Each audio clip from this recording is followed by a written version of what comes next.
রমজানের সর্বশেষ আমল কি ভাই? শেষ আমল, মানে এরপর আর কোনো আমল নাই। কি সেটা? রমজান মাসে অনেকগুলো আমল আছে না? আমরা তারাবি পড়ি, সাহরি খাই, রোজা রাখি, অনেক কিছুই করি। শেষ আমল কোনটা, যে এটা দিয়ে এন্ডিং, আর কোনো আমল নাই? সেটা হলো, সবাই জানি কিন্তু হয়তো মাথা আনতে পারছি না, সদকায়ে ফিতর দেওয়া, ফিতরা দেওয়া। এটা হলো রমজানের শেষ আমল। এটা দিয়ে রমজান মাসকে আমরা বিদায় দিই। অন্য অর্থে এটাকে বলতে পারি যে রমজানের পরের প্রথম আমল বলতে পারি, কারণ এটা শুরু হয় মূলত শাওয়ালের চাঁদ দেখা গেলে, ঈদুল ফিতরের চাঁদ দেখা গেলেই তখন এটা প্রযোজ্য হয়, যদি একদিন আগে থেকে দেওয়া যায়। এই ফিতরাটা আমরা কেন দেই? ফিতরা দেওয়ার উদ্দেশ্য কি? নবী করিম সাল্লাল্লাহু আলাইহি সাল্লাম দুটি উদ্দেশ্যের কথা বলেছেন। এক, তিনি বলেছেন যাকাতুল ফিতরি তুহরাতান লিস-সাইমি মিনাল লাগবি ওয়ার রাফাস ওয়া তু'মাতান লিল মাসাকিন। প্রথম কারণ হলো, তিনি বলেছেন যে এটা হলো রোজাদার ব্যক্তি সারা মাস জুড়ে যে সিয়াম সাধনা করেছে, ইবাদত বন্দেগী করেছে, যে মেহনত মুজাহাদা করেছে, এই সারা মাস জুড়ে ইবাদত বন্দেগী করার ফলে তার মধ্যে অনেক অর্জন যেমন হয়েছে, আবার অনেক ত্রুটিও ছিল। রোজাটা রাখতে গিয়ে সে কখনো অনর্থক কথা বলে ফেলেছে, রোজা রেখে অনর্থক বেহুদা কথা বললে রোজা প্রাণ আপনার ক্ষতিগ্রস্ত হয়, রোজা নষ্ট হয়, রোজার রূহ থাকে না, রোজার মান কমে যায়, কোয়ালিটিতে ঘাটতি হয়। এই যে রোজা রেখে আমরা কিছু উল্টাপাল্টা কথা, উল্টাপাল্টা কাজ করেছি যেগুলো রোজার সাথে যায় না, তো সেগুলোর কারণে রোজাটা তো ত্রুটিপূর্ণ হয়ে গেল। এই ফিতরা দেওয়ার কারণে সেটা রিফাইন্ড হয়ে যায়, সেটা ফ্রেশ হয়ে যায়, সেটা আল্লাহ তাআলা পরিচ্ছন্ন করে গ্রহণ করে। এই জন্য রোজার পুরা মাস, রমজানের পুরা মাস এবং সিয়ামের ভুল ত্রুটিগুলোকে ফ্রেশ করে সেটাকে আল্লাহর কাছে কবুলযোগ্য করে দেয় হলো ফিতরা। খুব বড় একটা বিষয়। আর দ্বিতীয় উদ্দেশ্য হলো ওয়াতু'মাতাল লিল মাসাকিন, গরিব দুঃখীদের মধ্যে খাদ্য দান কর্মসূচি অংশ হিসেবে ফিতরা আল্লাহ তাআলা দিয়েছেন। অর্থাৎ ইসলাম চায় যে ঈদের দিনটাতে অন্তত প্রত্যেক অভাবী মানুষের বাসায় খাবার থাকুক, কেউ যেন খাবারের কষ্টে না থাকে। এই জন্য ফিতরা আমাদেরকে পৌঁছাতে হয়। কখন পৌঁছাতে হয়? সেটা ঈদের চাঁদ দেখা যাওয়ার আগে থেকে। ফিতরা নিয়ে প্রতি বছরই অনেক আলাপ হয়, আমরা সেই দীর্ঘ আলাপে যাওয়ার সুযোগ সময় নাই। শুধু এইটুকু বলি, আমরা প্রায় সবাই আমরা ফিতরার সর্বনিম্ন পরিমাণটা দেওয়ার চেষ্টা করি। নবী করিম সাল্লাল্লাহু আলাইহি ওয়াসাল্লাম ফিতরার যে অপশনগুলো রেখেছেন সেগুলো কিন্তু বিভিন্ন রকম, ভ্যারাইটি আছে। সেখানে একটা অপশন আছে সর্বনিম্ন, সেটাই আমরা নেই। এবং প্রতি বছর আমরা খোঁজ করি যে ফিতরা এই বছর কয় টাকা ধার্য হয়েছে, 115 টাকা, তো দিয়ে দিলাম, বেঁচে গেলাম।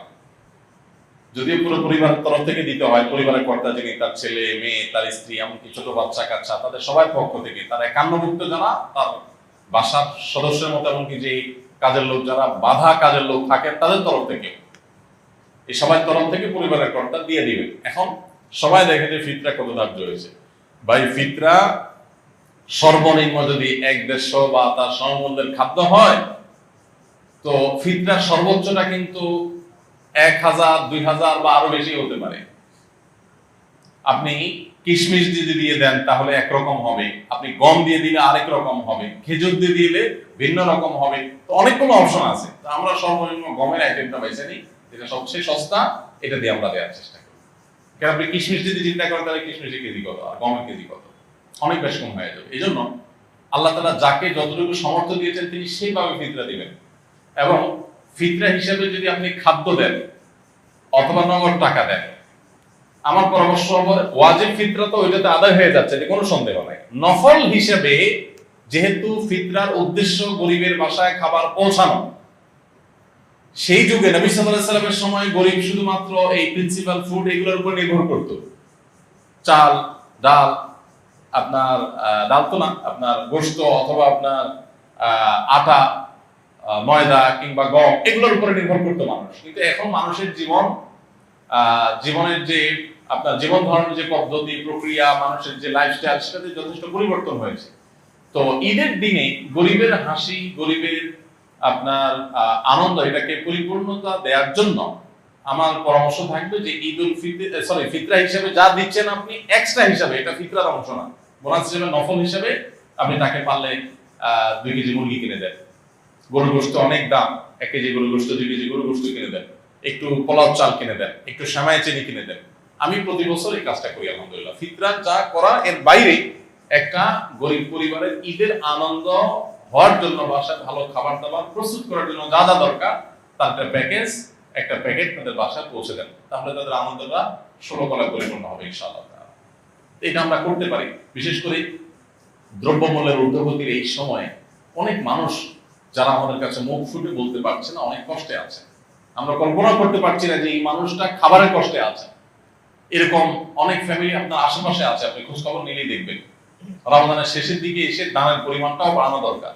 তারই অংশ হিসাবে আমরা ফিতরাটার পাশাপাশি আরো বিভিন্ন খাদ্য আইটেম গুলো গরিবের বাসা, বিশেষ করে ছোট বাচ্চা কাচ্চা থাকে, তার জন্য ঈদের একটু কাপড় চোপড় পাঠায় দেন।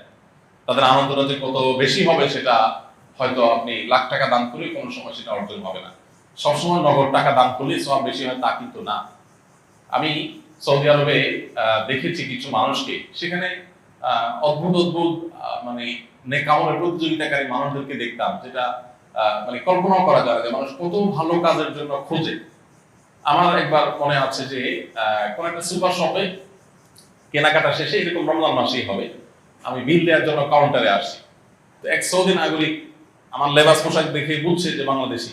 তো বাংলাদেশি মানে মনে করে তারা গরিব মানুষ, আর আসলে আমি গরিব।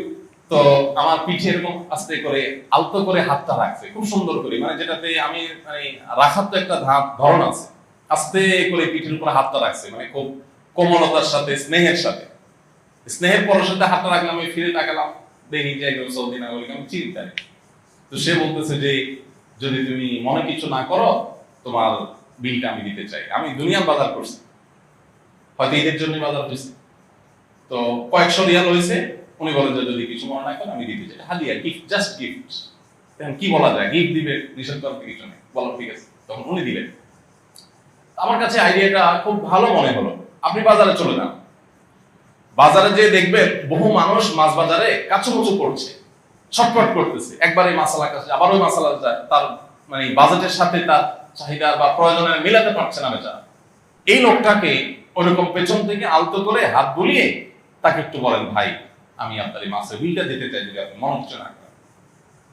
আপনি দেখেন যে কোন একটা বাচ্চা, গরিবের বাচ্চা, সে হয়তো কোন একটা মুদি দোকানের পাশ দিয়ে ঘুরছে, কোন একটা খাবার দোকানের পাশ দিয়ে ঘুরছে, বারবার কাচুমুচু করছে, খেয়াল করেন, তাকে ওই খাবারটা একটু কিনে আপনি হাতে তুলে দেন। অনেক সময় লক্ষ লক্ষ টাকা নগদ দেওয়ার চাইতে ওই সামান্য কিছু টাকার ওজন অনেক বেশি হয়। তো এই বছর বিশেষ করে ঈদকে সামনে রেখে আমাদের এই আমলটা হতে পারে, কারণ ঈদের এই সময়টাতে অনেক মানুষ কষ্টে আছে, অনেক মধ্যবিত্ত আছে, যাদের লেবাস পোশাক চলাফেরা দেখে বোঝার কোনো উপায় নাই যে তারা খাবারের কষ্টে আছে রীতিমতো বাচ্চা কাচ্চা। আমি রমজানের শুরুর দিকে আহ্বান করেছিলাম যে একটা মাছ কিনে দেন, একটু সারি করতে পারে বাচ্চাদেরকে সাথে নিয়ে, একটু মুরগি কিনে দেন, একটু গরুর গোশত কিনে দেন। এমন আছে যে গত রমজানে গরুর গোশত খেয়ে, কোরবানিতে গরুর গোশত খেয়েছে, এ পর্যন্ত আর গরুর গোশত কিনে খেতে পারে নাই। তাকে আপনি 2 কেজি গরুর গোশত দিলে তার বাসায় আনন্দটা কোন পর্যায়ে চলে যাবে। দেখুন, ডক্টর আব্দুল্লাহ জাহাঙ্গীর রহমাতুল্লাহ একটা কথা বলতেন যে আপনি 2 কেজি গরুর গোশত কিনছেন নিজে খাওয়ার জন্য, অনেকদিন পরে কিনছেন, বাচ্চা কাচ্চা নিয়ে খাবেন, খুব আনন্দ করবেন, সন্দেহ নাই এটা আপনাকে অনেক বেশি আনন্দ দিবে। কিন্তু এর মধ্যে যদি আপনি দেখেন যে কোনো মানুষ খাবারই পাচ্ছে না, অনেকদিন পর্যন্ত না খেয়ে আছে, কষ্ট করছে, এই জিনিসটা তাকে আপনি দিয়ে দেন, বাহ্যিকভাবে মনে হবে কষ্ট হয়েছে, মূলত সেখানে যে আনন্দটা হবে ওইটা আপনি খেয়ে যে আনন্দ পাবেন তার চাইতে অনেক বেশি হবে। তো রমজানের শেষের দিনগুলোতে ঈদকে কেন্দ্র করে আমাদের এই সাদাকা দান, আমাদের আশেপাশে কারা কষ্টে আছে তাদেরকে খুঁজে বের করে তাদের মুখে হাসি ফোটাবার যে মেহনত, সেটা বেশি হওয়া দরকার। আল্লাহ আমাদেরকে তৌফিক দান করুন।